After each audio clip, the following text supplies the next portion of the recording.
Здравствуй, страна огромная. С вами на связи наш проект «Страна огромная». Начинаем сегодня говорить о той теме, которая сегодня, в день 105-летия Октябрьской революции, Великой Октябрьской социалистической революции, как ее еще до недавнего времени принято было называть везде и всюду. Сравним сегодня, что было тогда, 105 лет назад, и сегодня. И все-таки мы считаем, что они потеряли доверие. Царь тогда и Путин сегодня. Общее, разное. Подумаем, обсудим, оценим и сделаем правильные выводы вместе. Представляю сегодняшних гостей. В студии в Иркутске Сергей Георгиевич Левченко, депутат Государственной Думы, первый секретарь Иркутского обкома. Сергей Георгиевич, здравствуйте. Здравствуйте. И на связи у нас в Москве, в студии спец, Дмитрий Данилов и Александр Пасечник. И я хотел бы сегодня представить, мы сегодня будем в качестве гостя, наверное, задавать очень много вопросов Александру Пасечнику, как режиссеру, актеру, представителю культуры и творческой интеллигенции. В общем, это такая роль, в которой мы Александра еще не пробовали раскрыть на наших эфирах в полной мере. Здравствуйте. Здравствуйте. Здравствуйте. Ну, в общем, мы задали временную рамку 1917-2022 год. Сергей Георгиевич, как вы думаете, есть что-то общее? Может быть, это, как говорят, история циклична, новый виток, и мы примерно так в одной точке, одна над другой находимся? Или вот у нас сегодня будет мнение, что откат, и мы вернулись по многим показателям, откатились. Мы вообще где находимся? Во временной парадигме, можно ли сравнивать тогда и сейчас, и нужно ли? Я думаю, что и можно, и нужно. И люди, которые занимаются по долгу службы или своих желаний вот этими сравнениями, историческими параллелями, они видят много общего между вот тем периодом начала 20 века и сегодняшним периодом. Конечно, с поправками на то, что прошел целый век и изменились механизмы общения между людьми, коммуникации и так далее. Но тем не менее, достаточно много общего. Вы, наверное, кто изучал историю или слышали, что все-таки к 1917 году ситуацию в России подвигла очень тяжелая социально-экономическая ситуация. Это и Первая мировая война, которая, к сожалению, велась бездарно нашей правящей системой того времени. Это и управление внутри Российской империи, что, собственно, и привело к тому, что царь отрекся от престола в феврале месяце, и произошла буржуазная революция, когда и царь, и его окружение уже поняли, что они не могут справиться с ситуацией, и лучше им, как говорится, отойти в сторонку. Сегодня достаточно большое количество совпадений с тем временем, особенно после того, как началась так называемая специальная военная операция. А если говорить об измерении доверия, то вот эта верхушка айсберга, в которой участвует все взрослое или должно участвовать все взрослое население Российской Федерации, я имею в виду выборы. Вот те способы, чтобы остаться у власти, которые очень сильно меняются и возгоняются, эскалируются до того, что выборы вообще превратились в спектакль, к сожалению, поставленный плохим режиссером, и все видят эту фальшь, видят, что сплошная фальсификация, видят, что главное задержаться на своей должности, в своем кресле. Это напрямую сигнализирует о том, что доверие власть потеряла. Если бы это доверие было, то они бы откровенно шли на выборную кампанию, говорили о своих программах, о своих обещаниях, соревновались в этом плане с оппозиционными лидерами партии. Но этого же ничего нет. Они сами прекрасно понимают, что они доверие потеряли и выдают себя с головой. Очень во многом с вами перекликается, но и другими словами, и другими достаточно тезисами мнение Бориса Юрьевича Кагарлицкого, которое мы записали специально для вас, дорогие зрители. И сейчас хотели бы вам его представить, и дальше мы его обсудим более расширенно. Обязательно нужно будет нам, конечно, сказать, что Борис Юрьевич признан иностранным агентом, но когда вы будете смотреть эти 15 секунд, вы помните, что выводят свои миллиарды за границу какой-нибудь Дерипаска, а иноагент Борис Юрьевич. Давайте посмотрим Бориса Юрьевича.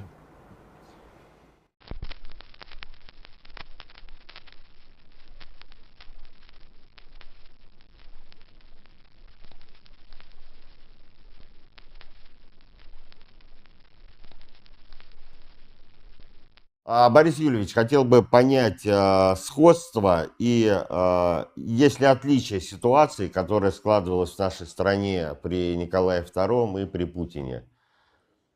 Сходства есть очевидные, они просто бросаются в глаза, об отличиях тоже нужно сказать отдельно. Ну, прежде всего, сходство, конечно. Ну, во-первых, начнем с того, что, конечно, у Николая II рейтинг никто не замерял, но, тем не менее, я думаю, что если бы рейтинг замеряли, то примерно такая же картина была, какую мы наблюдаем. То есть, значительная часть общества продолжает еще верить в доброго царя, даже несмотря на всякие неудачи, провалы и так далее, но при этом эта вера какая-то такая непрочная, то есть инерционная, да, то есть она может обрушиться уже буквально, там, не знаю, за 15 минут, что, собственно, с Николаем и произошло. То есть еще за неделю до февральской революции, условно говоря, в России была достаточно большая масса людей, которые так или иначе считали монархию естественной, да, то есть, ну, вот есть царь и что, да. А вот потом раз, и как бы таких людей просто почти не осталось. То есть они просто вот куда-то делись. Да? Потому что на самом деле реальное доверие, то есть содержательное доверие, рухнуло гораздо раньше. То есть было вот некое инерционное доверие, которое сохранялось, ну, среди какой-то такой вот лояльной части населения, причем, опять же, такой пассивной, апатичной части населения, потому что активная часть населения недовольна, пассивная вроде бы пока просто пассивна, и сила этой пассивности остается инерционно, как бы тоже лояльна, но от этой лояльности власти, что называется, ни жарко, ни холодно. То есть в момент кризиса, в момент реальной угрозы, эта лояльность абсолютно никакой пользы не приносит, она абсолютно бесполезна. Это первый момент. Ну, второй момент тоже достаточно очевидный, что ведь все-таки неудачи на фронте подрывают доверие к власти. Причем, опять же, это очень важно в России, потому что у нас всегда же есть такая тема, что, ну, может, у нас все плохо, вот у нас воруют, у нас некомпетентное начальство, у нас какие-то, в общем, отвратительные люди сидят и над нами издеваются. Ну уж, по крайней мере, войско-то у нас, уж, по крайней мере, наша армия, по крайней мере, вооруженные силы, ну, тут у нас все в порядке, ради этого, собственно, и страдаем. Да? Как вот еще Александр III сказал, что у нас только вот два союзника, армия и военно-морской флот. А тут выясняется, что и с этими союзниками как-то неважно. Причем это происходит еще на фоне того, что экономическая ситуация ухудшается. Выясняется, что войны-то выигрывают не за счет количества пушек, ружей или солдатушек, ребятушек. Даже не за счет качества генералов, хотя тоже тут обнаруживаются очень интересные вещи, неожиданные. Но войны выигрывает экономика, по крайней мере, начиная уже с конца 19 века, весь 20 век и так далее. И при экономическом неблагополучии даже хорошие генералы, отважные солдаты и героизм отдельных бойцов, в общем, не только что не спасает, в чем-то, как ни парадоксально, даже усугубляет дело, потому что дается контраст. То есть мы видим, насколько бесполезными оказываются отдельные проявления героизма. То есть они все равно перекрываются вот этой вот тотальной неэффективностью системы. И опять-таки, что очень любопытно в этом плане, не только вот понимание, что военная составляющая не вытягивает, и более того, она разочаровывает, но обнаруживается еще очень важная вещь, что проблемы-то накапливаются десятилетиями. Ну вот как вот в современной России 3 десятилетия копились проблемы, их никто не собирался решать. Более того, проблемы выдавали за достижения. Ну и, в общем, очень похоже происходило и в царской России. Поэтому вообще вот когда-то очень интересно мой один знакомый сравнивал падения царского режима с тем, как весной какой-то большой-большой сугроб тает изнутри. То есть он немножко, конечно, подтаял, но все еще большой и стоит. А на самом деле внутри он стаял. А потом солнце взошло, и вдруг лужа, просто очень большая лужа, нет сугроба, ничего. Хотя вот еще вчера он стоял и был еще большой, хотя, конечно, мы видели, что он подтаял, что он какой-то уже не такой, как раньше, не такой пушистый, но вот уже вот все-таки стоит, да. А тут раз и нет, буквально вот за какие-то считанные часы, может быть, он стоит в ноль. Вот, теперь в чем отличие, да, потому что тут я говорил о совпадениях, вот что происходило с русской монархией романовской в 15, 16, 17 годах, и что сейчас происходит с путинским режимом, вот здесь параллели, ну, просто фантастические. Есть и отличия. Отличия, к сожалению, которые нас даже тоже очень настораживают. Потому что Россия в 16-17 году, и начиная вот с первого десятилетия, второго десятилетия, двух десятилетий 20 века первых, все-таки страна молодая. Страна молодая, динамичная и все-таки экономика растущая. Экономика растущая, то есть 13-й год, не забываем, все-таки это большой экономический рост, промышленность, все такое. И, кстати, это именно растущая экономика создала и русский рабочий класс, и социал-демократов, и интеллигенцию революционную и так далее. То есть страна эмоционально-то на подъеме находится. Сейчас мы имеем страну, которая, в общем, живет десятилетием в какой-то такой тоске и депрессии. И демографически страну, которая сильно постарела. Заметим, еще огромное количество молодых людей просто сейчас за последние буквально год разбежалось, скажем прямо, да, мы не знаем, сколько мы потеряли, по некоторым оценкам, до 6 миллионов человек, причем по большей части это молодые, энергичные люди в трудоспособном возрасте, по большей части мужчины, но не только, конечно. Женщин тоже достаточно, но мужчин больше. То есть демография, другая демография довольно депрессивная в России. Экономика депрессивная. Экономика стагнировала, как мы знаем, последние 8 лет просто уверенно стагнировала. Это дает немножко другой фон политический. И вот эта депрессия еще совпадает с очень большой степенью разъединенности, разобщенности людей.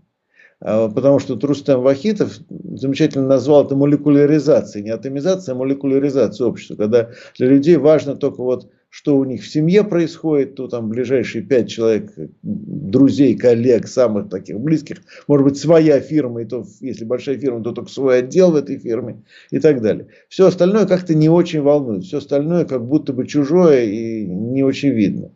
И все-таки в России перед революцией были остатки сельской общины, она еще как-то функционировала. Была солидарность рабочего движения, опять-таки, которая была проверена революцией 5-го года. Все-таки была какая-то такая корпоративная, сильная корпоративная солидарность внутри интеллигенции, тех же врачей, земских учителей, инженеров, между прочим. Инженеры были таким вот привилегированным, но очень, так сказать, консолидированным сословием, которое очень высоко о себе думало. И в общем, надо признать, что во всех этих отношениях у нас ситуация хуже. И иными словами, в плане того, что распад власти происходит, тут вопросов нет, он происходит. А вот насколько общество готово подхватить эту ситуацию, справиться само своими силами, выдвинуть новых лидеров, выдвинуть новые инициативы, организоваться, заполнить вакуум вот снизу, в средних слоях, заполнить вакуум, который возникает из-за того, что власть сыпется, тает, как мы видим, вот она тает на глазах. А в этом смысле ситуация, к сожалению, гораздо хуже, на мой взгляд, чем в 2017 году. Но, во-первых, все-таки мы имеем, что называется, право на здоровый патриотизм. Не на тот патриотизм, который нам начальство навязывает, но здоровый, нормальный патриотизм. То есть на то, что мы все-таки верим в свою историю, в свою страну, в свое общество, в своих людей. Поэтому я думаю, что нам просто придется очень поднапрячься, и в том числе поднапрячься эмоционально, культурно, политически, понятное дело, чтобы вот этот вакуум, который возникает, заполнить, чтобы вот эта лужа, которая очень скоро может возникнуть у нас перед глазами, была не просто грязной лужей, но и каким-то пространством, где можно что-то построить. Вот так вот усилил те выводы, к которым мы первоначально пришли, о том, что можно сравнивать 1917 и 2022 год, о чем мы говорили, усилил наши выводы и мнения Борис Юлич. Но хотелось бы еще добавить, это, конечно, прекрасное интервью. Дмитрий, спасибо. Мы знаем, что у нас будет еще в эфире дальше интервью с Рашкиным. И присоединится к нам Дмитрий Потапенко еще позже. Но сейчас, Дмитрий, слово вам. Ну, то есть, вот вы уже несколько интервью сделали сегодня по поводу вопросов доверия, недоверия, вообще сравнения 2017 года с 22-м, с разницей в 105 лет. Вот ваше-то мнение, можно сравнивать, нужно, не нужно? Как это видится из Москвы? Расскажите нам, регионам. Добрый день. Ну, я сегодня, в любом случае, у нас Александр сегодня в качестве эксперта, эксперта по культуре. Мы у него обязательно сегодня узнаем, как в сфере культуры, есть ли какие-то параллели в 2017 году, интеллигенции и то, что происходит сегодня. Вот мы перед эфиром буквально общались о тех, кто уехал отсюда. Ведь и в те времена были вот эти вот философские пароходы, которые уплывали.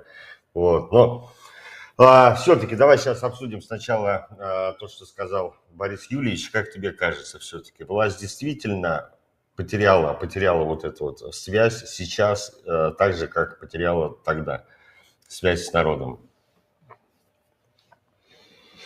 Ну, если сказать очень коротко, конечно, да. Ну, вот. В чем это выражается? Это выражается в том, что, с одной стороны, при чудовищном разделении, социальном разделении в России, когда, значит, ты едешь по Новой Риге и видишь, что эти коттеджи шикарные, вот эти шикарные автомобили, ты думаешь, действительно страна процветает. А потом ты выезжаешь за МКАД, и ты видишь, что, в общем, разруха, везде разруха, и большая часть населения выживает. И нашей власти, в общем и целом, по барабану. Вот. Как живет глубинка, как люди живут. В этом отношении, конечно же, это неадекватное представление и о своем народе, и непонимание того, что все это закончится катастрофой. Вот. Сейчас это выливается, опять же, вот в этой специальной военной операции мы видим, что, кстати, по-моему, вчера, кажется, было там десятилетие Шойгу. Да, вчера 10 лет у власти. Да, то, что он на посту, да, министр обороны, да. И, ну, смотрите, мы показали и себе, и внутри страны, и всему миру, что из себя представляет русская армия. К сожалению, задачи, которые были, значит, сказаны президентом, ни одна из них не выполнена, а сейчас мы ведем разговор о том, вообще сдадим мы Херсон или не сдадим мы Херсон. Это чудовищно. То есть мы были под Киевом, а теперь мы где? И все это хорошая мина при плохой игре. И вся эта спецоперация показала нашу неготовность, ни экономическую, ни военную. Мало того, не просто неготовность, а разворовали все. Начальники, офицеры, высшие офицеры, там, генералы отправляют в бой солдат. Вот сейчас буквально там пишут письмо буквально недавно я читал, там солдат, которых бросили в бой там, и потеряли до 300 человек убитыми и ранеными, и половина техники. И вот они уже пишут открытые письма, что происходит. То есть коррумпированное начальство, разворованная техника, немобилизованная экономика. Естественно, что это неадекватное представление вообще о той ситуации, в которой мы попали. Саш, то есть как бы мы говорим сейчас о минусах, минусы достаточно серьезно, особенно на фронте. Власть как-то пытается решить эти проблемы, как тебе кажется? То, что там происходит уже 8 месяцев, да, а проблем становится все больше и больше. Ты понимаешь, в чем дело? Вот то, что произошло, это произошло по ходу 30-летнего отрицательного отбора во власти. То есть люди отбирались не по принципу профессионал, порядочный, честный человек, а по принципу свой. Если я пилю, распиливаю, он меня прикрывает. Поэтому вот эти люди, поэтому эти люди могут только этим заниматься. Даже если бы они и хотели что-то исправить, они не могут. Во-первых, порушить схемы все. Во-вторых, они не способны, они не для этого учились, они не профессионалы. Саш, ну это тупик. Ну, конечно, тупик. Это революционный тупик. Это назревающий кризис, конечно, очень серьезный кризис. Он назревает и набухает все больше и больше. Когда это выльется уже в какую-то катастрофу, ну, мы не знаем, но, опять же, мы видим, что это назревает. Неадекватность власти, да.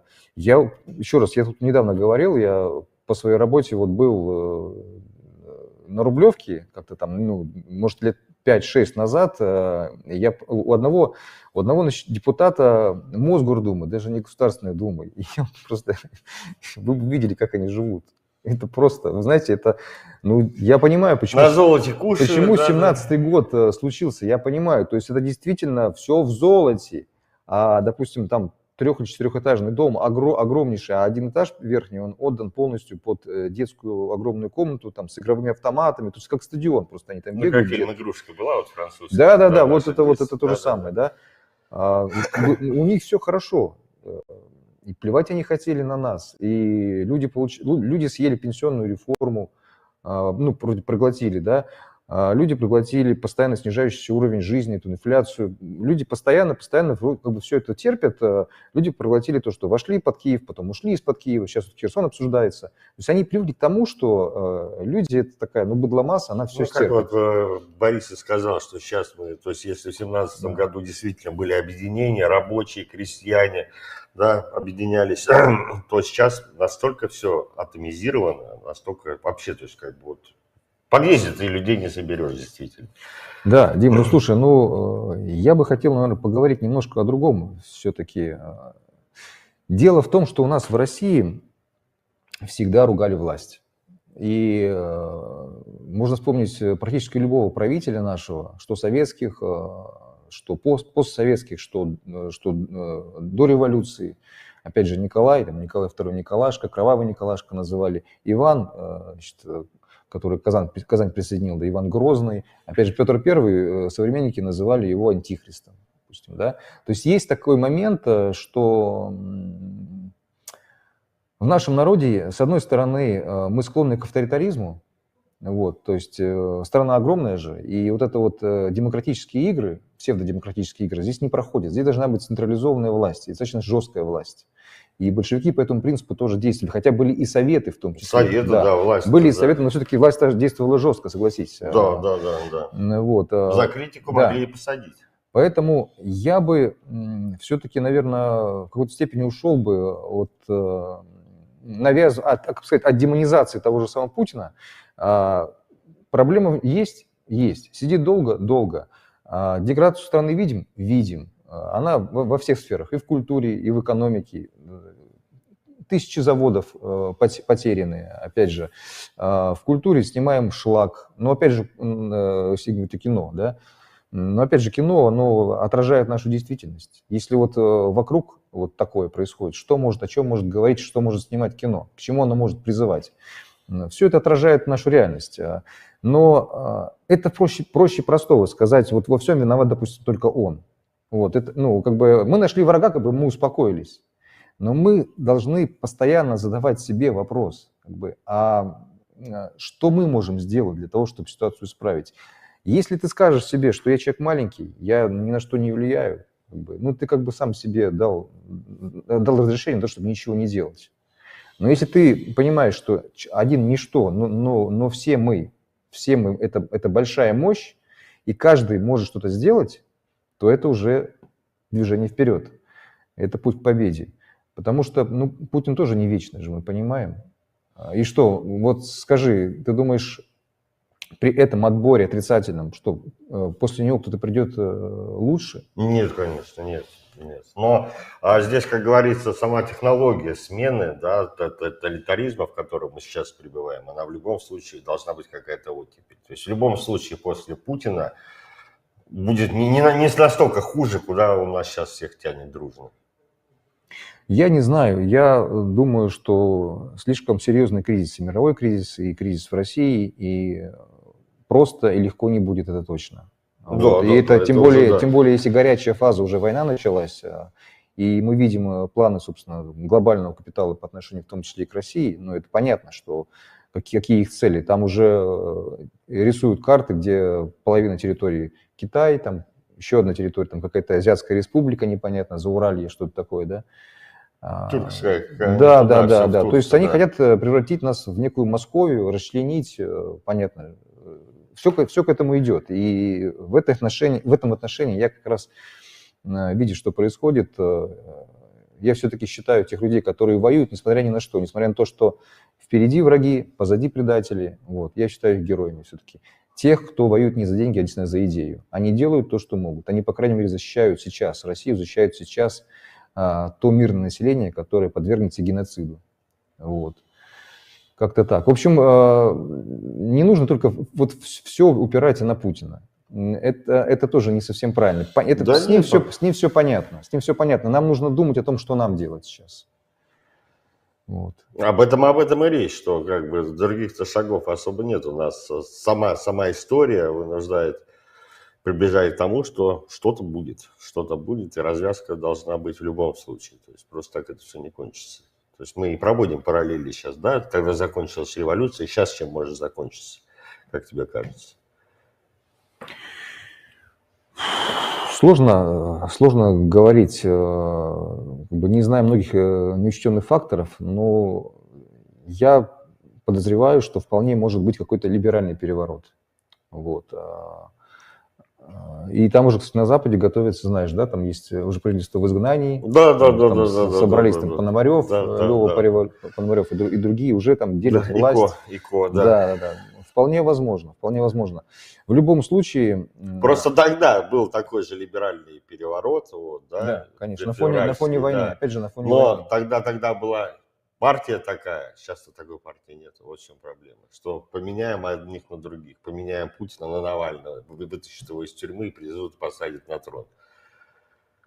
Слушай, я не знаю. Дело в том, что все-таки партия большевиков до революции была не такая уж многочисленная. Но она была сплоченная, конечно же. Я думаю, что если будут какие-то серьезные события происходить здесь, то вот эти огромное количество национально-патриотических сил, которые в России имеются, они имеются действительно. Если будут какие-то серьезные центры объединения, они слетятся очень быстро. У нас есть, на самом деле, все шансы перехватить эту инициативу. У нас нет таких ресурсов, которые есть у либералов, допустим, да, но у нас большинство. Вот наша сила, конечно, это в объединении. Антон? Спасибо большое за ваше мнение. Было очень интересно послушать. И мне кажется, что мы сравниваем сейчас не то, что будет после революции. Мы не знаем, у нас вообще революция сейчас будет, не будет. Но мы однозначно, по-моему, Сергей Георгиевич, можем говорить о том, что у нас сложилась предреволюционная ситуация. По крайней мере, даже сам Владимир Владимирович Путин в своей знаменитой валдайской речи, которую нам Песков обещал, что мы будем читать, перечитывать, он там тоже говорит, что есть предреволюционная ситуация. Так Куца, так сказать, цитирует, что верхи не хотят, не занемогут, не договаривает всю фразу, да? Вот. Как вы думаете, действительно же мы про предреволюционную ситуацию говорим сейчас? В этом ключ? Я думаю, что власть придержащие это хорошо знают. Знают, потому что они все равно меряют, как говорится, состояние общества постоянно, там, практически еженедельно разные крупные компании социологические этим делом занимаются, и они, конечно, говорят те цифры, о которых в телевизоре не услышишь и не увидишь. И действительно, вот сознательно или подсознательно, но президент на Валдае вот эту фразу произнес и, так сказать, серьезно ее обкарнал, я бы сказал. Во-первых, не сказал, значит, чьи это слова, а слова это Владимира Ильича Ленина. А во-вторых, не сказал, а чего же верхи не могут. Верхи в полной фразе, как звучало у Владимира Ильича, не могут жить по-новому. А низы не хотят жить по-старому. Если дословно и, так сказать, постараться разобраться в смысле этой фразы, этого закона, я бы сказал, то как раз это полностью укладывается в сегодняшнее наше состояние. Кстати, если говорить о специальной военной операции и проводить историческую параллель с началом 20 века, то я думаю, что все, кто учил историю, помнят, что скажем, первую русскую революцию 1905 года спровоцировала, сдетонировала русско-японская война, где мы бездарно проиграли. И люди увидели, что руководство, к сожалению, не выполняет той роли, на которую народ рассчитывал.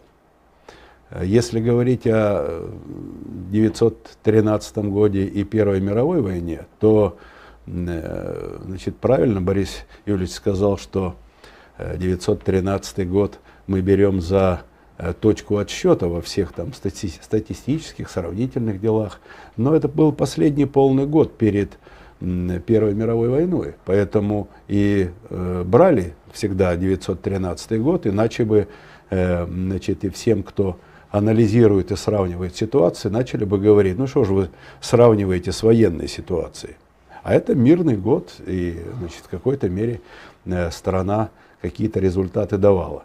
Но как только разразилась Первая мировая война, сразу стало понятно, выпукло, прозрачно стало понятно, что правящий режим того времени ситуацией не владеет, не справляется, он проигрывает эту войну.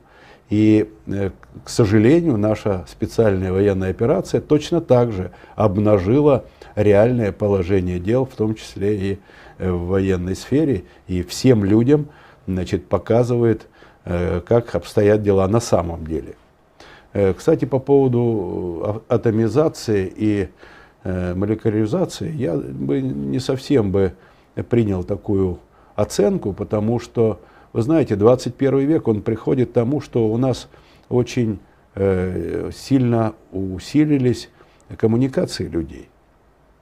Давайте, сейчас как-то не принято вспоминать, но как пожар там по всей стране, молодые люди вышли, когда Навальный и навальнисты пригласили их, так сказать, на протестные мероприятия. Это было везде. Везде в Иркутске, в самый мороз, там, в самом начале года, зимой, тысячи людей вышли, то, чего не было. И сказать, что это у нас на сегодняшний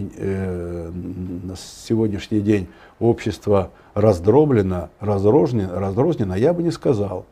И это бегство из страны, то, что упомянул Борис Юльевич, там миллионы людей, а это тоже связано с очень быстрыми коммуникациями. То есть люди увидели реальное положение дел, с точки зрения каждого человека, и поняли, что их, так сказать, будут направлять на эту спецоперацию, и ничего хорошего они для себя в этом плане не ждали. Поэтому коммуникации в какой-то мере они восполняют ту, может быть, атомизацию, которую мы сейчас испытываем в обществе. Кстати, эта атомизация или молекуляризация, она насаждалась нынешним режимом, потому что каждым человеком или каждой маленькой ячейкой легче управлять. Легче управлять, там, выявил лидеров и, агентов влияния, и, пожалуйста, можно все что угодно делать. Поэтому, а когда человек самостоятельный, когда он принимает решения, исходя из всей информации со всех сторон полученной, это все-таки тогда сложно управлять обществом. И понятно, кстати, мы сегодня говорим в день рождения нашей, будем говорить, страны, да, Советского Союза, потому что, несмотря на то, что официально день рождения Советского Союза позже, но тем не менее, именно Великая Октябрьская социалистическая революция положила начало созданию Советского Союза. Я недавно в Ютубе прочитал такую шутку. А что у нас сегодня за праздник? 4 число, 4 ноября. Один отвечает, это государственный праздник. А в честь чего этот государственный праздник? Разве не понятно? В честь 7 ноября. То есть всем людям понятно, это же народная мудрость, что это попытка заместить 7 ноября каким-то там новым праздником, новым событием, причем при этом не угодили им поляки, которых там 4 ноября начали, так сказать, от которых начали освобождать Москву. Мы много от кого освобождали, и Москву, и, значит, и всю страну нашу, и Россию, и Советский Союз. Чем не угодили поляки, я не понимаю. Тем более, что именно 4 число нигде не зафиксировано в истории, что это вот как раз тот день. Да, это в честь 7 ноября, это совершенно точно. То есть люди, которые сегодня у власти, пытаются нам всем навязать, значит, чтобы мы все забыли, зомбировались и забыли о советском времени, о достижении там, и так далее, и так далее. Поэтому это тоже, если возвращаться к военным действиям того времени и военным действиям сегодняшнего времени, это тоже очень большое совпадение вот таких в исторических параллелях. Сергей Ильич, вы упомянули разницу в коммуникациях. И возможно, что сейчас вот эта ситуация, что верхи не хотят, точнее, низы не хотят, верхи не могут, она как раз, это проблема коммуникации, проблема доверия. Допустим, про мобилизацию, про проблему, которая вошла сейчас в каждый дом. То в виде реальных повесток, то у кого-то в виде какого-то, не знаю, стресса, напряжения, там, дополнительных расходов. Но это коснулось каждой семьи сейчас фактически. И не так давно Владимир Владимирович сказал, что мобилизация закончилась. Они посоветовались, то там одни говорили, что надо принимать дополнительные указы об отмене мобилизации, то не надо. То оказалось, что указ президента был отменен приказом Минобороны. И в общем получилось так, что президент сказал, что мобилизация закончилась, а ему никто не поверил. Но это же мальчик и волки. И, возможно, есть ли вот вообще такая ситуация, что низы не хотят, верхи говорят, что да ладно, давайте мы будем по-новому, мы можем, а им никто не верит, что они могут. Может быть, вот в этом проблема, в недоверии глобальном? Конечно, конечно. И я думаю, что нынешний правящий режим, как говорится, этого заслуживает. Потому что за последние годы, там 20-30 лет, любой взрослый человек может кучу примеров привести, когда власть не выполняла свои обещания. Или, например, значит, говорила одно, а делала совершенно другое, ну, как с Конституцией, там, как с пенсионным возрастом и так далее, и так далее. Таких примеров огромное количество. И постепенно, значит, вот это доверие подтачивалось, а сегодня оно уже с точки зрения мобилизации, я говорю, что любые военные действия, они обнажают реальную ситуацию в обществе, в стране, и они вот сейчас обнажили. То есть есть указ о мобилизации, сегодня, значит, есть патриотическая часть, которая пошла, и есть те, кто не поверили в то, что они будут воевать за страну, а не за интересы олигархов или самого правящего режима. Потому что видно, так сказать, с какой, я уже повторяюсь, так сказать, с какой страстью, агрессией они цепляются за свои эти должности. И, значит, за свои места, за свои кресла высокие. И видно, что они хотели бы народ бросить в эту мялку для того, чтобы, значит, так сказать, люди жертвовали ради них. И в то же самое время много вопросов возникает к тому, как ведется эта специальная военная операция с точки зрения там, инфраструктуры там, и так далее, и так далее.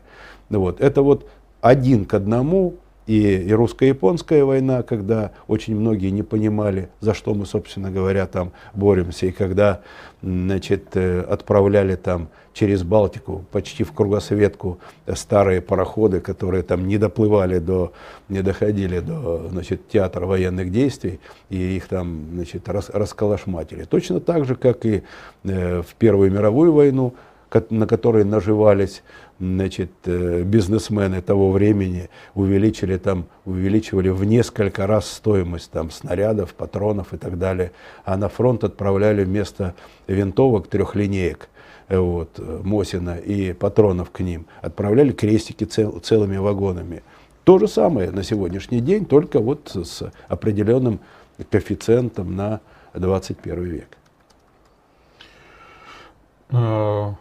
Спасибо большое. Я думаю, что как раз подошел момент, когда нам стоило бы посмотреть, Дим, твое интервью с Валерием Федоровичем Рашкиным.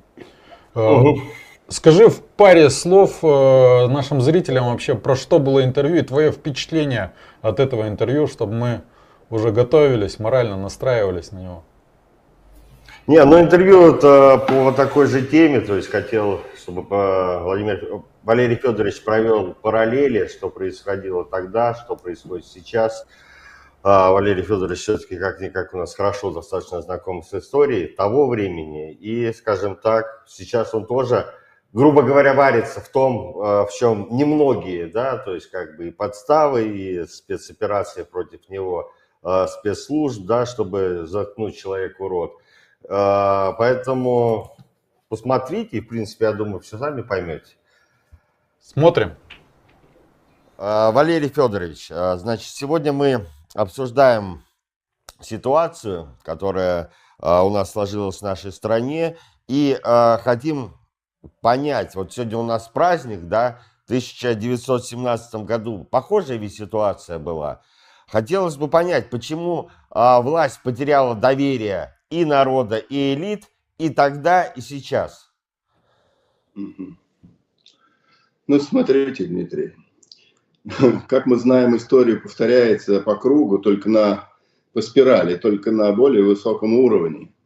И действительно, в нашей стране вот эта спираль, она заходит на ситуацию, как мне, значит, видится, до 17 года. К сожалению, элита, которая сегодня находится у власти в России, повела наших граждан, нашу Россию вспять историю.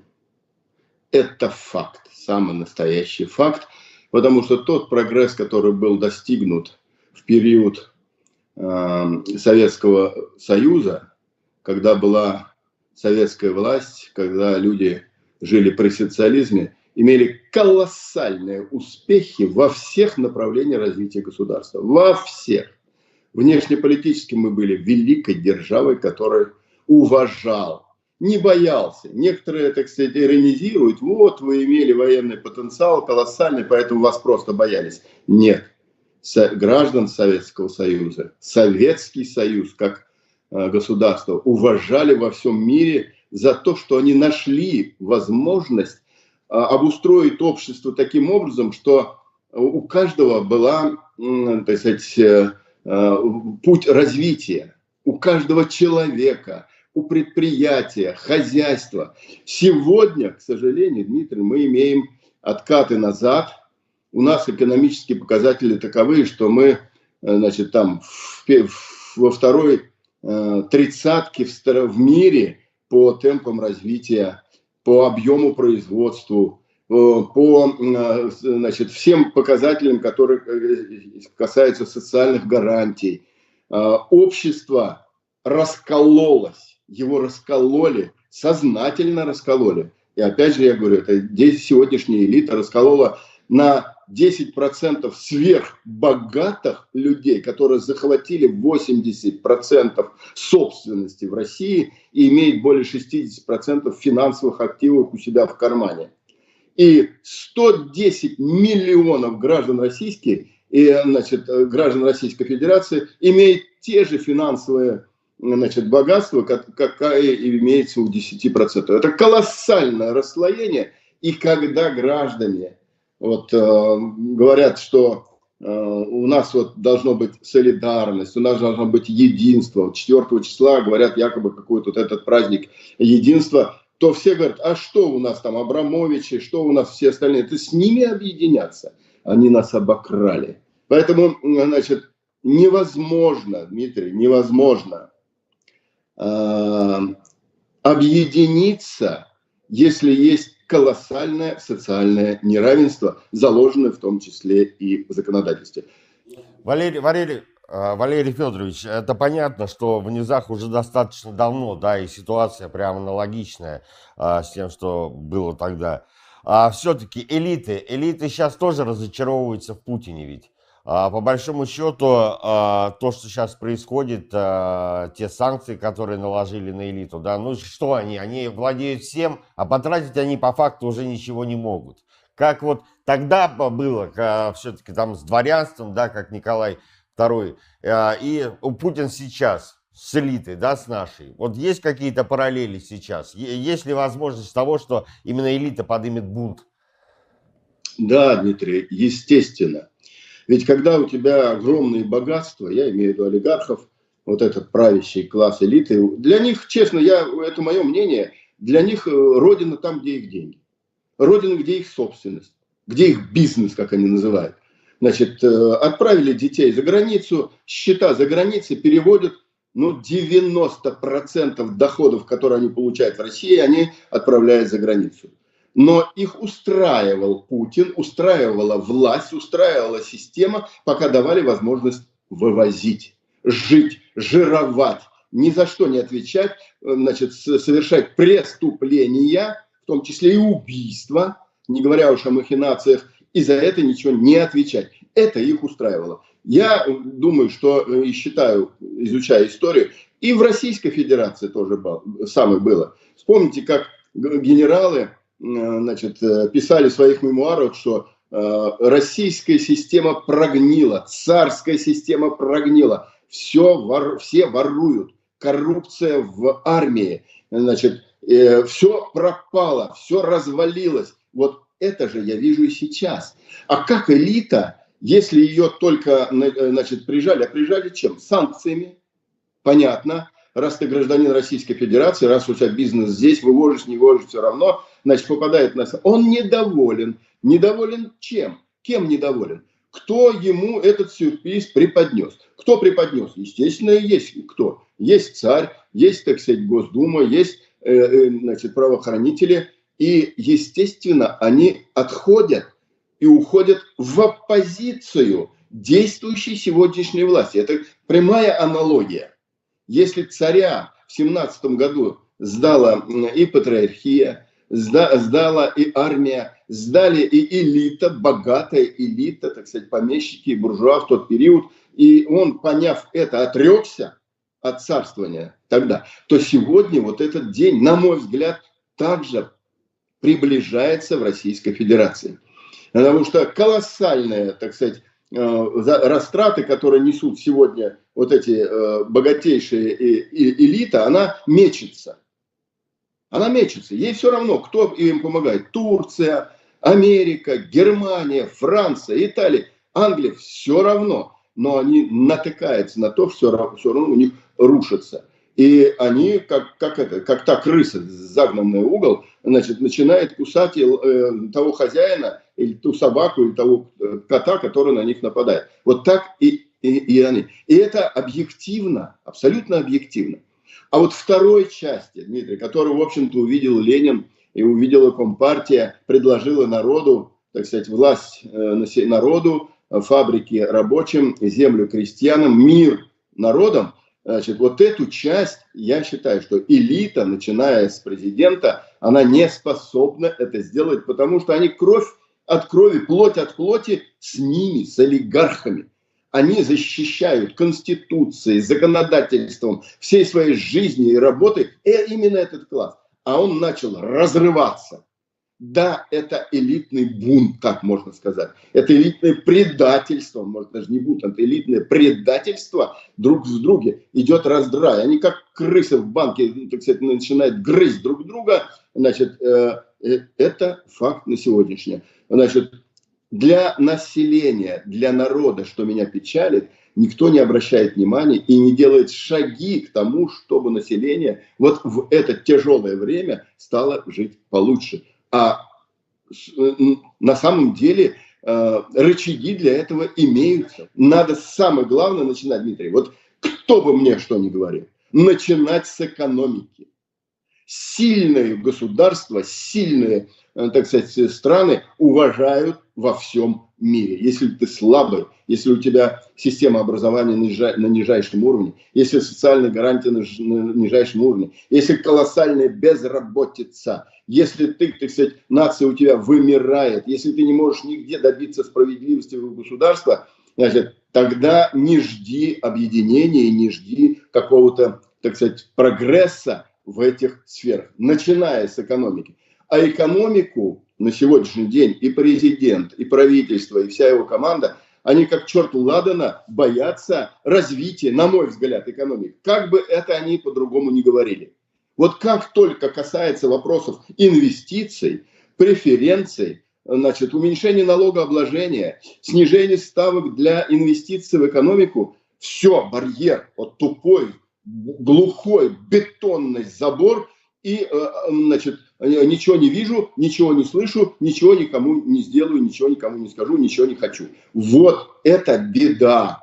Сегодня, ты знаешь, Дмитрий, вот когда говорили пацанское, и все начали говорить, да это благо для России, значит, мы начнем свои товары производить, производство запустим, заводы будут развиваться, как это было в советское время, после революции, гигантскими, просто гигантскими темпами развивалась экономика. Все, мы начнем это делать. Ни черта подобного. Ни черта подобного. Они нашли схему ввоза товаров народного потребления, станки, оборудование, инструментарий, весь через другие страны, повысив цены на них, потому что за логистику новую надо платить. И эти цены опять пошли в магазины, на предприятия, и все из кармана народа опять заставляют и обкрадывают этот народ завышенными ценами. И все успокоились, все довольны. Правительство пошло по другому, ложному пути якобы благополучия страны как самостоятельного государства. У нас, значит, политики, опоры на свои собственные силы, на свой собственный народ, на свой собственный инженерный потенциал, научный потенциал, образовательный потенциал. Нет этой политики. И это беда действующей элиты. Вот это и их и погубит. Эту элиту. Они не способны вывести страну из кризиса нормальными, так сказать, путями. Программа, которая, в общем-то, не только у Компартии есть. Есть у всего разумного человечества, граждан Российской Федерации, кто мало-мальски понимает, что надо сегодня делать. Надо это делать. Не способны, потому что они, я еще раз, плоть от плоти, от этого олигархата, они все за границей.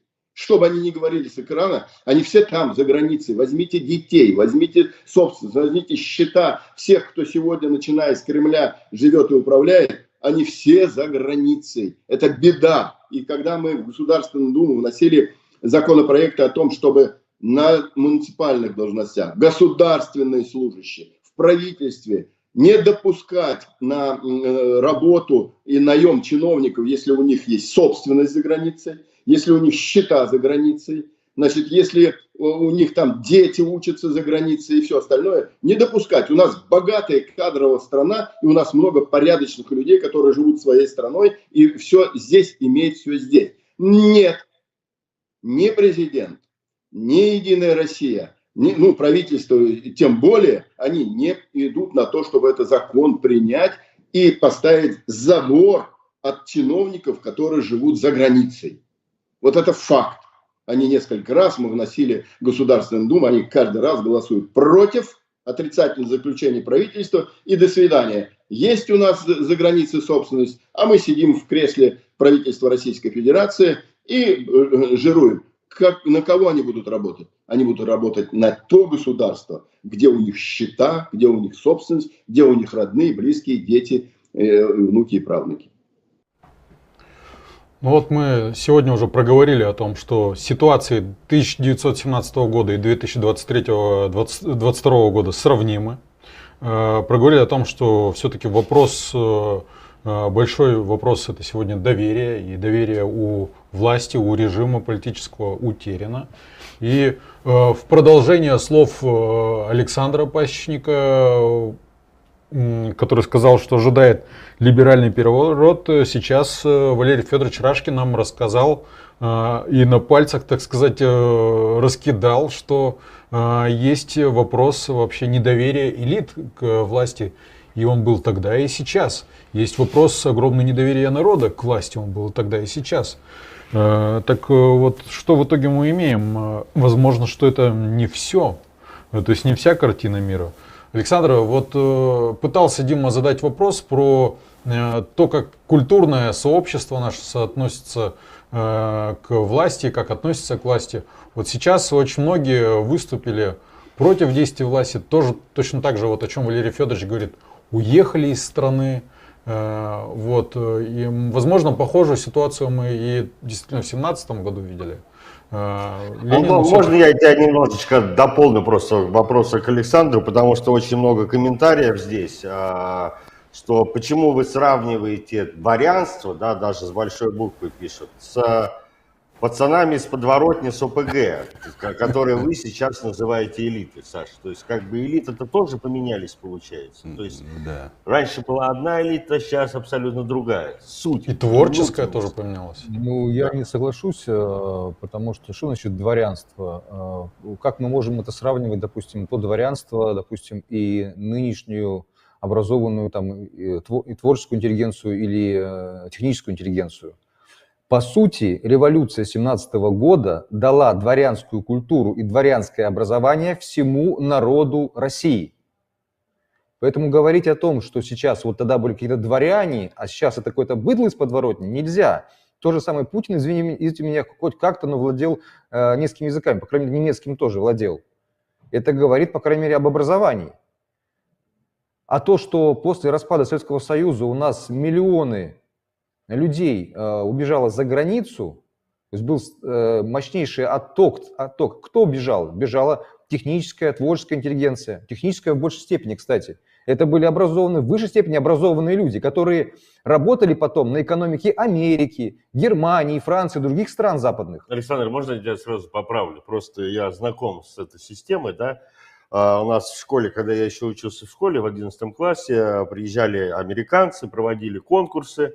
Они искали людей. Мы этим не занимаемся. Они, не мы, да, то есть как бы не создаем условия. Просто приехали люди, нашли тебя и предложили работу. Вот Дим, да, но сейчас просто вопрос-то не в этом. Сейчас же в чем упрек? Что тогда вот было дворянство, а сейчас вот какое-то было из подворотни. Еще раз говорю, вопрос кардинально неверный.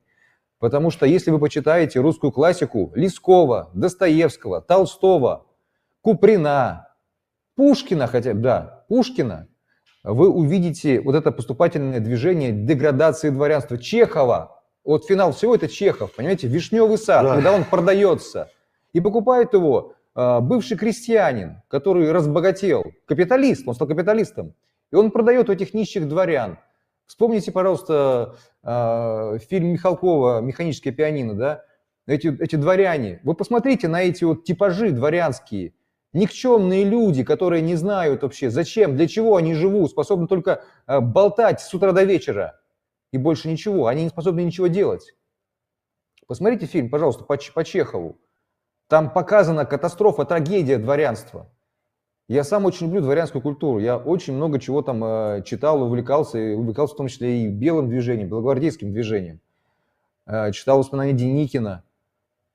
И это была катастрофа, действительно. Во-первых, они не были монархистами в основной своей массе, давно уже. Во-вторых, вы понимаете, в чем дело? Уровень образования не дает тебе защиты, если идет нравственная, этическая деградация. Что там не было пьянства? Что не было этой заносчивости по поводу белой... Мы тут белая кость, понимаешь? Мы особые только потому, что мы родились дворянами, потому что у нас там 7 предков, да, дворян было. Вот, пожалуйста, 17-й год все показал, кто и что. И на самом деле в войне гражданской половина тех же самых белых офицеров воевали на стороне Красной Армии потом. Поэтому сравнивать сейчас вот то дворянство и вот сейчас советскую интеллигенцию... Не советскую, мы сравниваем тех олигархат, которые у нас сейчас представляют. Да, проблема-то в том, что эти же олигархи получили бесплатное, хорошее, классическое советское образование, корни которого были из дворянского образования. Проблема-то в этом. Проблема в том, что, по сути дела, они предали идею, предали свою страну, предали свой народ. То же самое, кстати, во многом сделали и сами дворяне.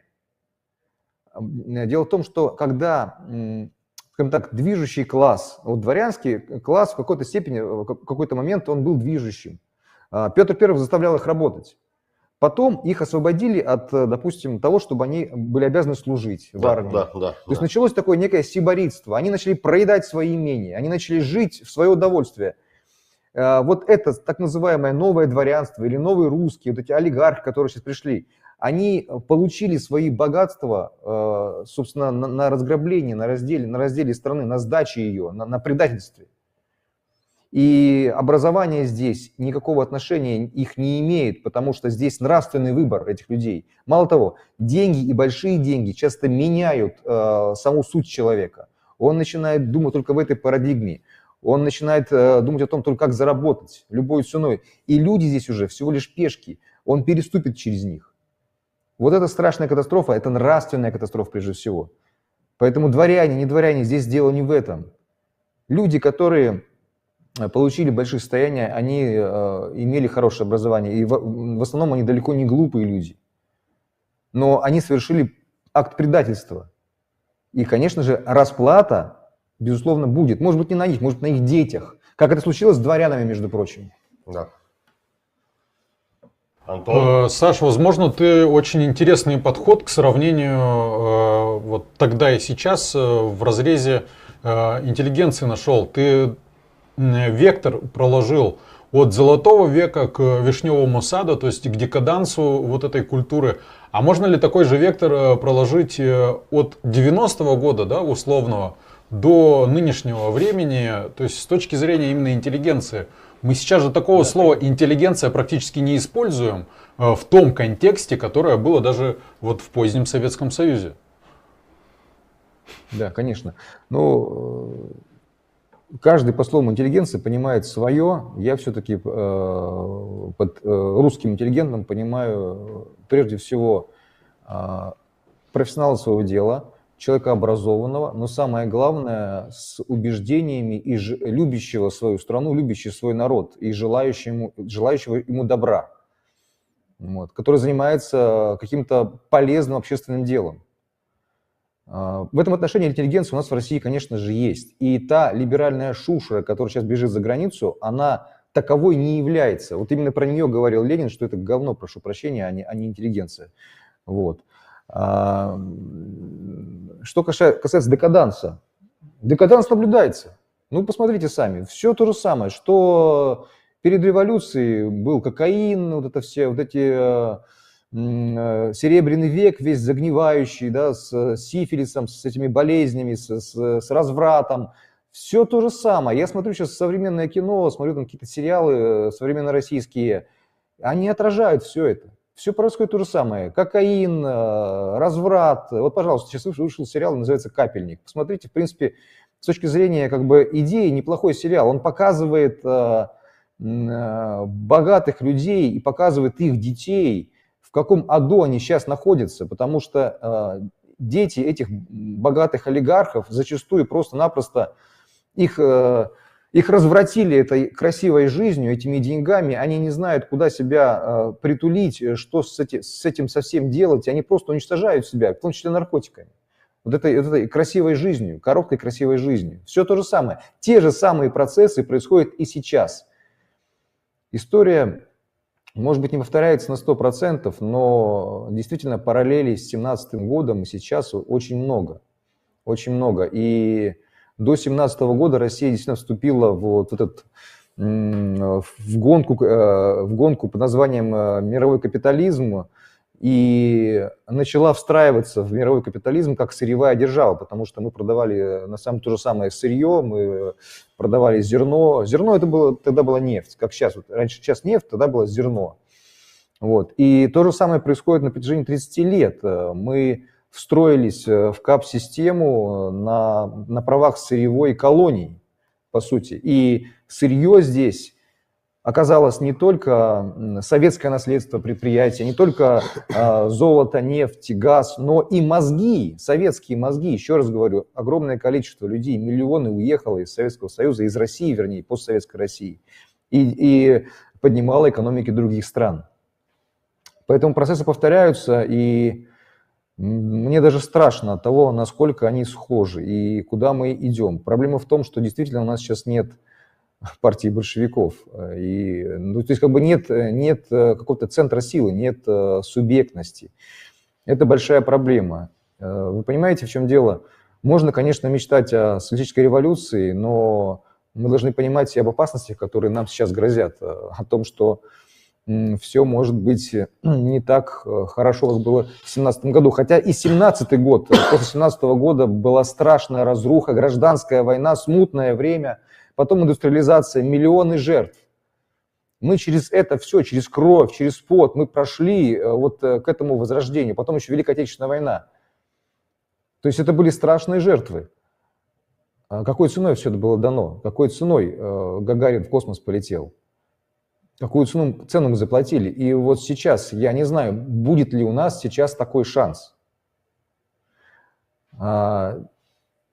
Сейчас те, кто критикует, опять же, нынешнюю власть и Путина, условно говоря, можно разделить действительно на два лагеря. Они, в принципе, всегда и существовали, вот так называемые славянофилы и западники. Да? Вот западники, которые сейчас бегут за границу. И во многом, вы знаете, наши претензии к этой власти во многом они схожи, как ни странно. То есть эти говорят, там, западники говорят о том, что нужно, что у нас сложилась авторитарная коррумпированная система, что у нас нет свободы слова, что у нас политические репрессии, что у нас социальное неравенство. И мы говорим, в принципе, то же самое. Только они смотрят на Запад и говорят, что вот Россия всегда была неким таким второсортным, третьесортным государством. Ну вот нужно просто смотреть на Запад и учиться, и прям перенимать вот по лекалам механически все то, что все западные институты. А мы говорим, нет, ребята, у нас есть свой путь. И мы доказали в 2017 году, что может быть альтернатива капитализму. С той же самой демократией в виде советов, с тем же самым народовластием, с уничтожением социального неравенства, ну, насколько это возможно вообще в этом падшем мире. Со всеми этими вещами у нас есть свой путь. И у меня только большая надежда на то, что в России еще огромное количество сил людей, понимающих ценность вот этого исторического опыта. И в нужный момент эти все люди, организации, движения, просто люди, они соберутся и скажут свое слово.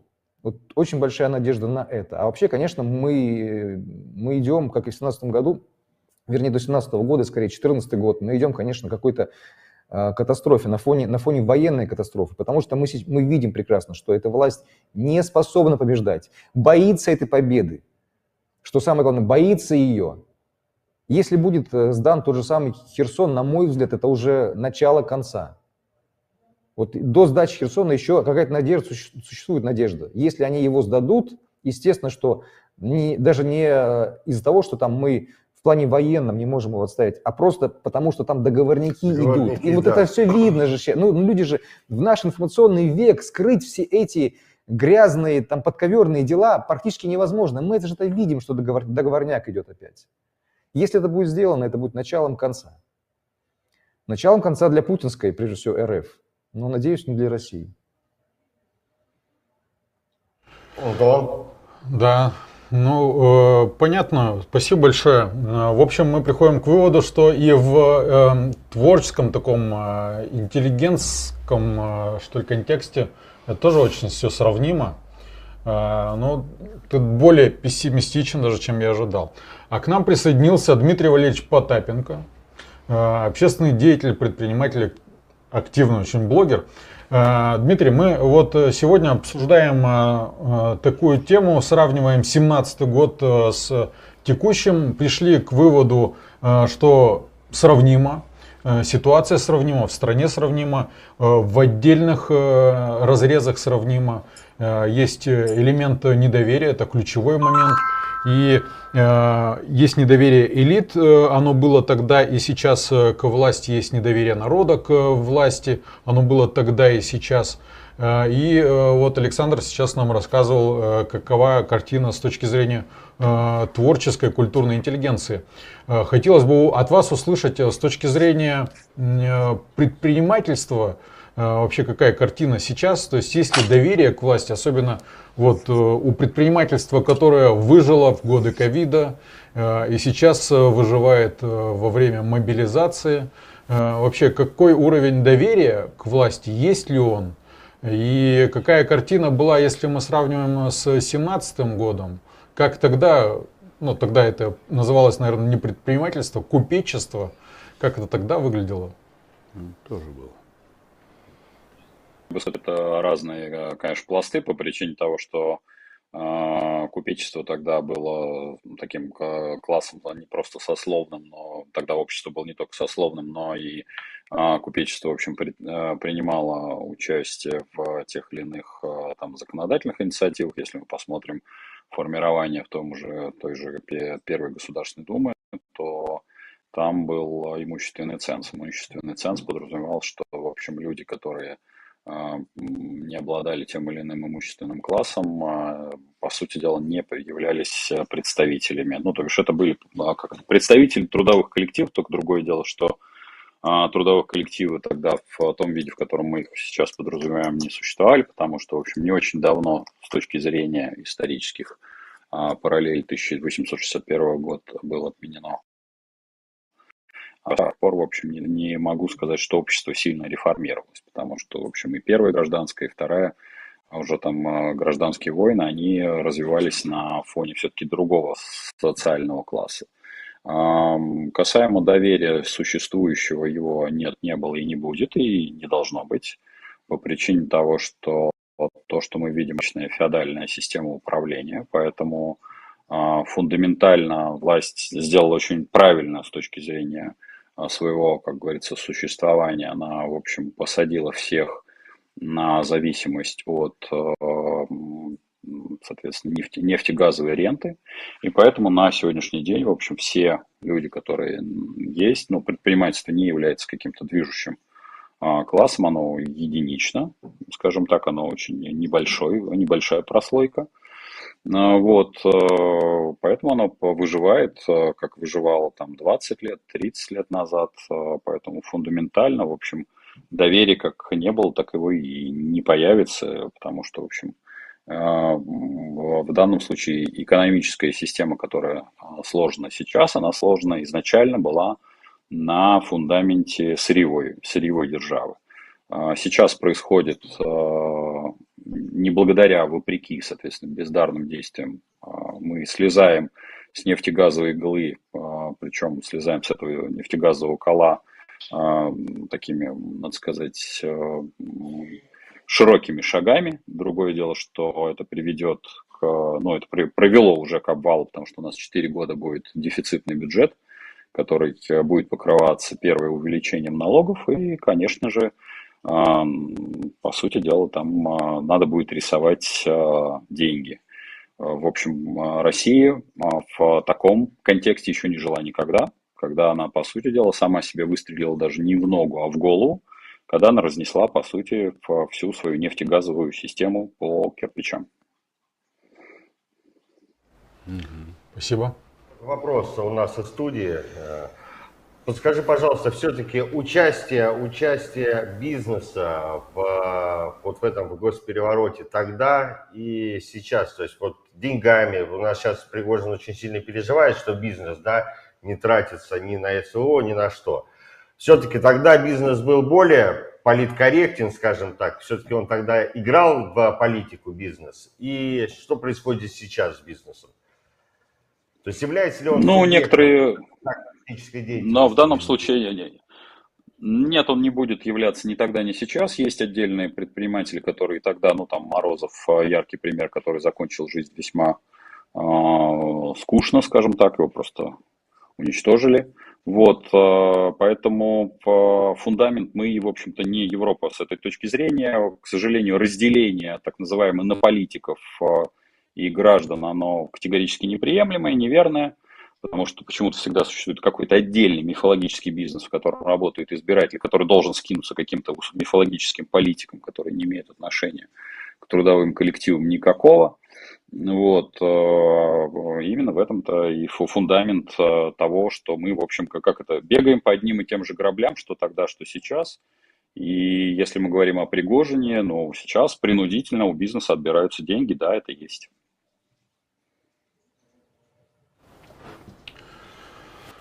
Антон? Ну, вопрос, конечно, хорошо развил Дмитрий по поводу того, как соотносился бизнес с революцией тогда и как сейчас участвует в политике. А вот сращивание политики с бизнесом, обратный вектор, это вообще препятствие сейчас, и это вообще как влияет на доверие? То есть политики идут в бизнес. Это тот момент, который очень многим людям очевиден. То есть говорят об олигархах из бизнеса, а сейчас говорят еще об государственных олигархах, которые были чиновниками и стали очень богатыми людьми.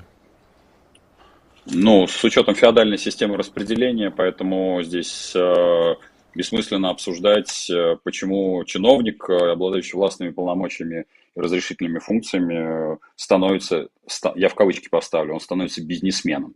Это не, конечно, это не про предпринимательство, упаси Господь, это про распределение административных квот. Поэтому к предпринимательству это не имеет никакого отношения в России, да, но это феодализм. То есть от того, что феодал, прижал какие-то там те или иные имущественные комплексы, так это нормально. Это феодализм, классика жанра.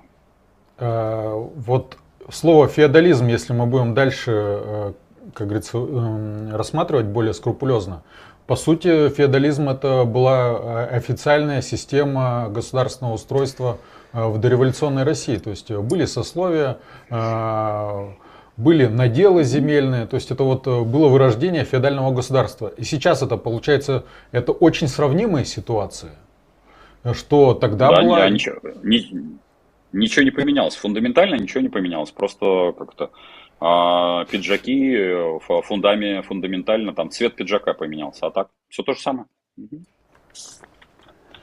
Спасибо. Да, на пиджак поменялся.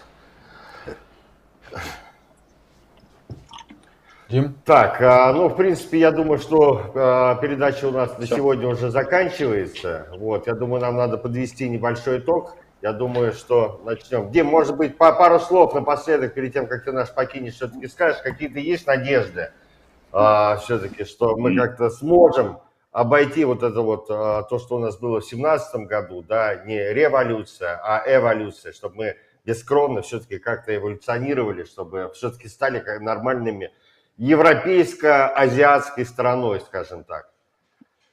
Нет, мы станем сначала традиционно, после любой диктатуры всегда устанавливается, соответственно, диктатура полковников, то есть это будет такая протодемократия, нами будет управлять условный триумвират Кадырова, Суровикина, Пригожина, ну, либо кто-то куда покровавее, чем они, навеселившись и угробив экономику за 5-7 лет, ну, в некой общей теории, по истории обычно там есть слабые попытки того, что, в общем, возможно, условный переход на демократию. Так что, ну, нет, мы обычная страна дворцовых переворотов. Спасибо, Дим, большое за твои комментарии. Было очень интересно тебя слушать. Спасибо большое. Пока. Спасибо. До свидания. У нас еще одно есть измерение.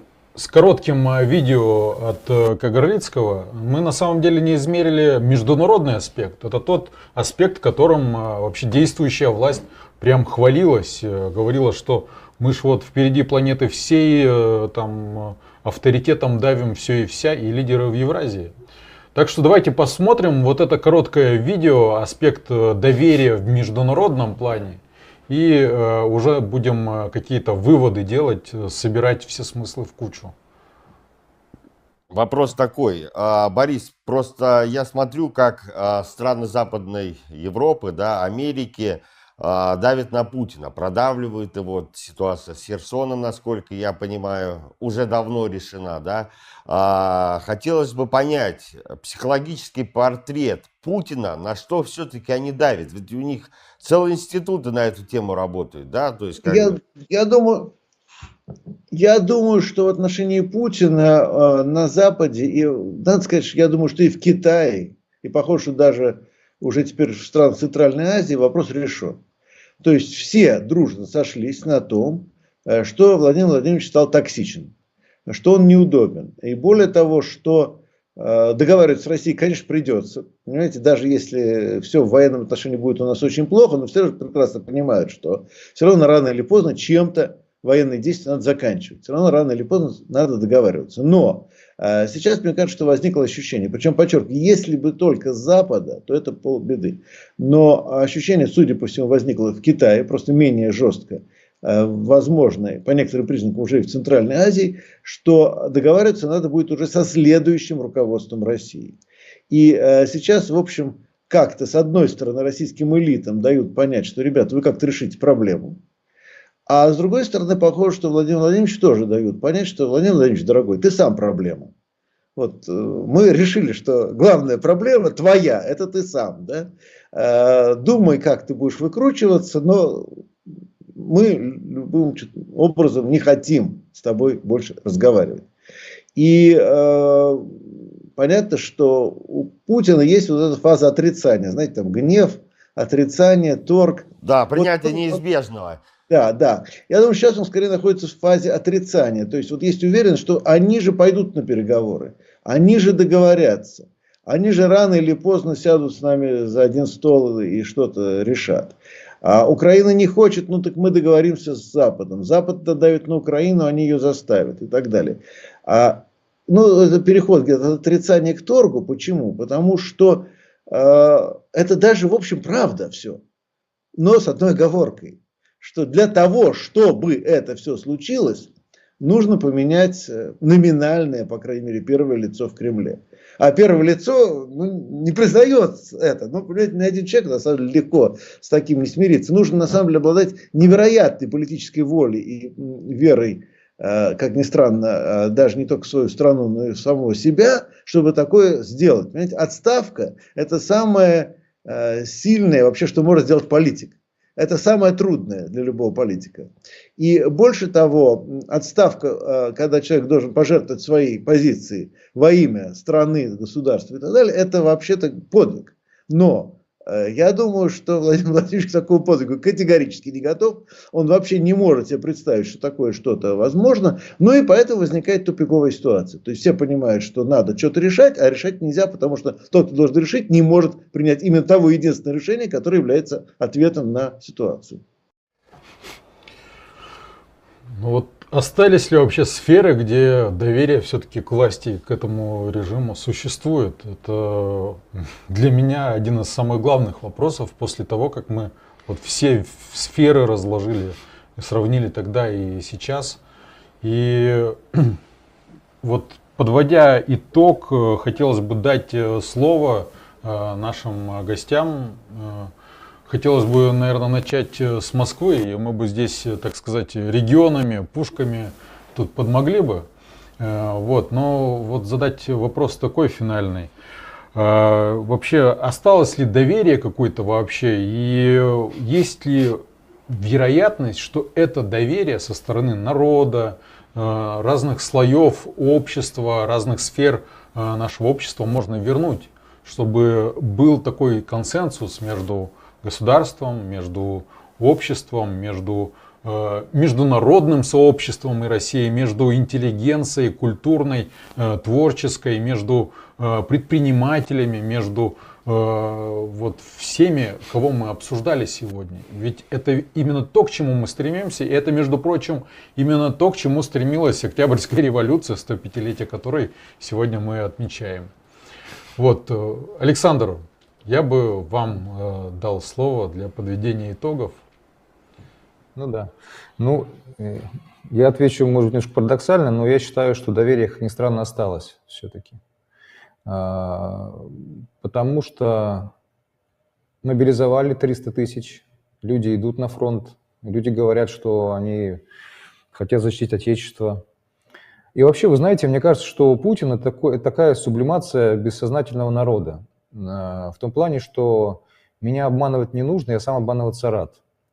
Наш народ очень долготерпелив и действительно каждый раз ловит себя, его ловят на том, что вот сейчас им морковку подвесили, вот сейчас вот будет лучше. Все время эти разговоры про то, что борьба башен Кремля идут, да, что вот царь хороший, бояре плохие. Вот это же постоянно на этом строилось, да, что вот вы не понимаете, как там сложно. Вообще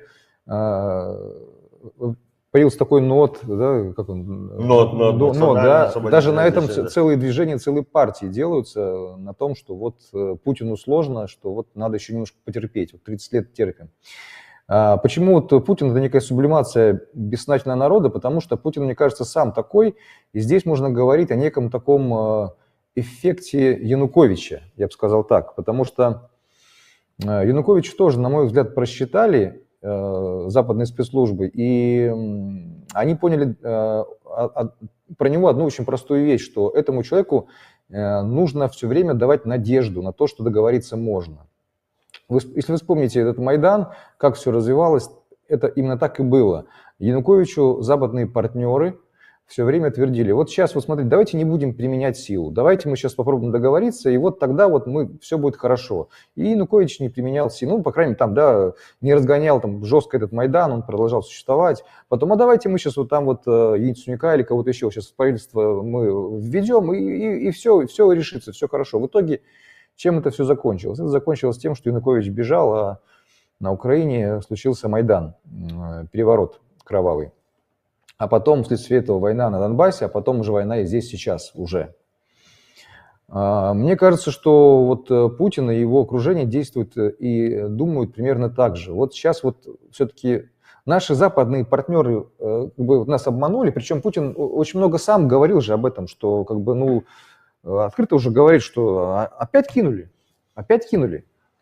Скажите мне, пожалуйста, а как называют такого человека, которого все время кидают, а он еще раз опять хочет договориться и верит?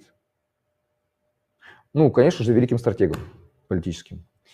В этом отношении, да, это эффект Януковича, все время желание договориться, потому что слишком все завязано на западные капиталы, на западные интересы. Слишком они привыкли 30 лет, скажем так, делать свои дела, вот эти схемы, все на это завязано. Не хочется меняться, тем более не хочется меняться, когда тебе уже, собственно, не 20-25 лет, да, когда вот пожилые люди тяжело очень как переезжают, вообще меняют профессию, это с каждым годом все тяжелее, да, также вот они, ну, представляете, они сформировались вот в этом во всем. И сейчас кардинально меняться, кардинально менять себя и менять саму систему в России, экономическую, политическую, они на это просто не способны. Поэтому единственное, что им остается, это верить западным партнерам и посылам о том, что вот сейчас мы там это сделаете, и вот мы там как-то порешаем. Вот это, а мы это там. И опять кинули. И так, видимо, все и будет продолжаться. Мне не хочется быть, конечно, пессимистом, но мне тактика и стратегия нашей власти была уже понятна где-то к лету. То есть уже к лету все иллюзии по отношению, в том числе и СВО, они уже закончились. Вот. Я тут еще хочу добавить, что я не согласен с нашим оппонентом по поводу того, что у нас феодализм в России, с Потапенко. Мне кажется, все-таки у нас обычный колониальный капитализм. Дело в том, что не могут все страны КАП-системы одинаково процветать. Должна быть метрополия и должны быть периферийные страны, откуда выкачиваются мозги, нефть, газ и все остальное прочее. Вот мы такая страна периферийного капитализма. Это не феодализм, это действительно это периферийный колониальный капитализм. И вот здесь как раз мы с либералами, с западниками, именно здесь мы расходимся. Они говорят, это феодализм, просто мы в России построили неправильный капитализм, или просто это феодализм. Вот если мы построим правильный капитализм, уберем Путина, там сейчас вот уберем эту, значит, олигархическую прослойку, вот сейчас насадим демократию западную, то у нас все будет прекрасно. Вот это чудовищная ошибка, конечно, и обман. В России построено то, что построено, и другого построено быть не могло априори, потому что, опять же, в чем мы расходимся с нашими коллегами из либерального западного блока, это в том, что они говорят, проблема-то России только внутри, вот, что западные страны, они распахнули к нам свои объятия и вот хотели насадить демократию и процветание. Но мы же видим, что это не так, что, как говорит Англия, у Англии нет друзей, у них есть свои интересы. У западных стран есть свои интересы. Россия слишком богатая, у нее огромные богатства. И достались они, вот, по их мнению, ну, какому-то такому народишку непонятному.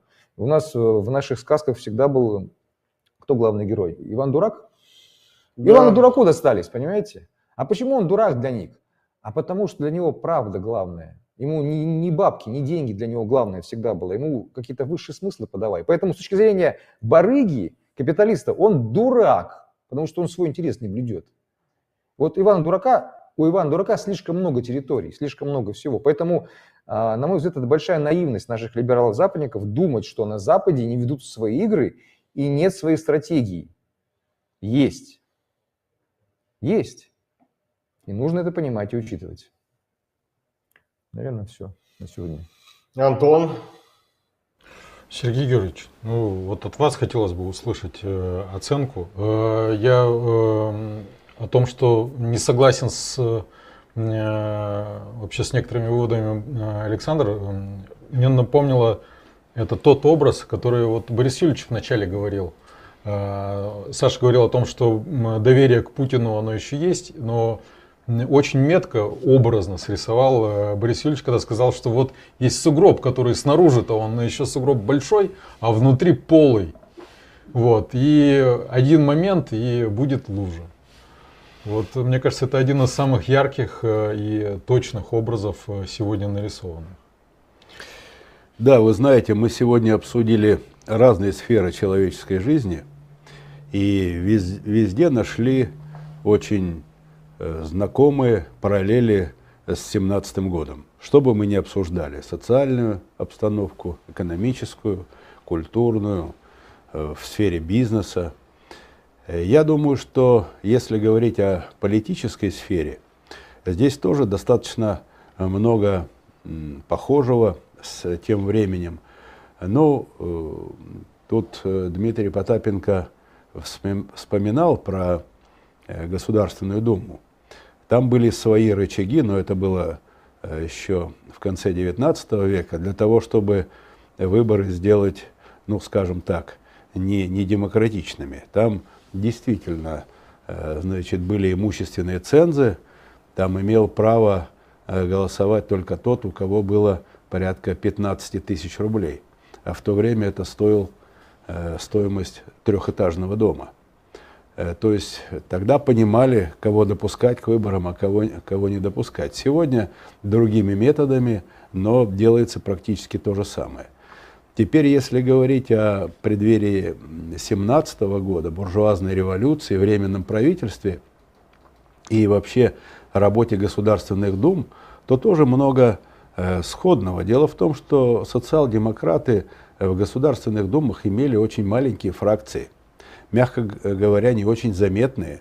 Ну, может быть, даже сегодняшняя фракция КПРФ в Государственной Думе гораздо более заметна, чем фракции социал-демократов, которых было там числом 6 человек. Поэтому здесь тоже есть определенная параллель, определенное сходство.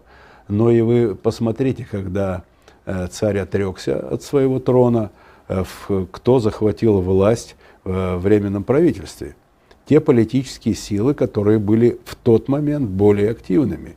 Это и конституционные демократы, это эсеры, ну, это были не нынешние эсеры, не «Справедливая Россия», а социалисты-революционеры, но это были очень активные политические партии. И они во Временном правительстве захватили эту власть, значит, и, естественно, не смогли ничего сделать, потому что, по сути дела, партиями-то не являлись, они являлись, значит, такими активными группами граждан, которые, ну, скажем, в большей степени пиарили себя, а не свои партии. Были свои лидеры, вы помните, как они там все время дискутировали во Временном правительстве, себя любимых, так сказать, значит, рекламировали и так далее. Но чем это кончилось? Это чем кончилось, я бы сказал, одной фразой Владимира Ильича Ленина. Есть такая партия. И я хочу и сейчас закончить этой фразой. Есть партия в России, способная повернуть Россию на путь созидания. Ну, то есть, иными словами, на путь, когда доверие будет восстановлено. Да. Ну, хотелось бы на такой позитивной ноте закончить нашу сегодняшнюю праздничную программу. еще раз поздравить всех наших зрителей, тех, кто досмотрел. Особенно тех, кто поставил лайк, нажал кнопку подписаться, колокольчик. Вот, на все каналы, особенно тот, кто подписался, в описаниях частенько вы найдете все каналы, которые транслируют нас. А мы вещаем на каналах YouTube от Магадана до Москвы, практически по всей стране. Вот, всех наших зрителей с праздником, с Днем Революции. Вот, и хотелось бы пожелать вам личных революций, которые будут вас продвигать вперед, развивать вас, возносить на новые высоты и делать вашу жизнь лучше. Вот. А в целом наше общество спокойнее и уравновешеннее и развитее. С праздником и хорошей вам недели. Спасибо. С праздником. Спасибо, до свидания, с праздником. До свидания.